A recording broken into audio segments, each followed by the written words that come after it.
IFTU ఆధ్వర్యంలో September 5న హైదరాబాద్లో జరిగే సదస్సు వాల్ పోస్టర్ను సింగరేణి RG1 డివిజన్ పరిధిలోని రైల్వే సైడింగ్ వద్ద ఆవిష్కరణ చేయడం జరిగింది.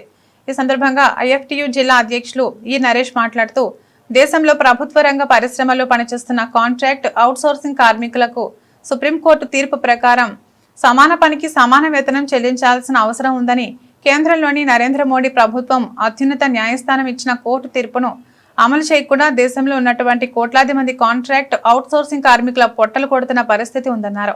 రాష్ట్రంలో ఏ పార్టీ ప్రభుత్వం అధికారంలో ఉన్నప్పటికీ సుప్రీంకోర్టు తీర్పును అమలు చేయకుండా ఆ యొక్క తీర్పును తొక్కిపెడుతున్న పరిస్థితి కొనసాగుతుందన్నారు.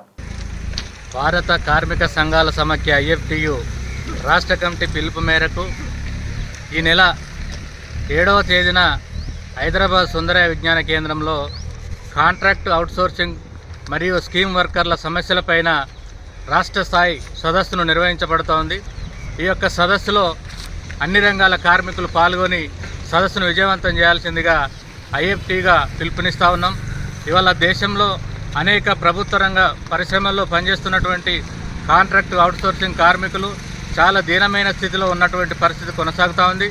కనీస వేతనాలు లేవు, చట్టబద్ధ హక్కులు లేవు, పని భద్రత లేదు.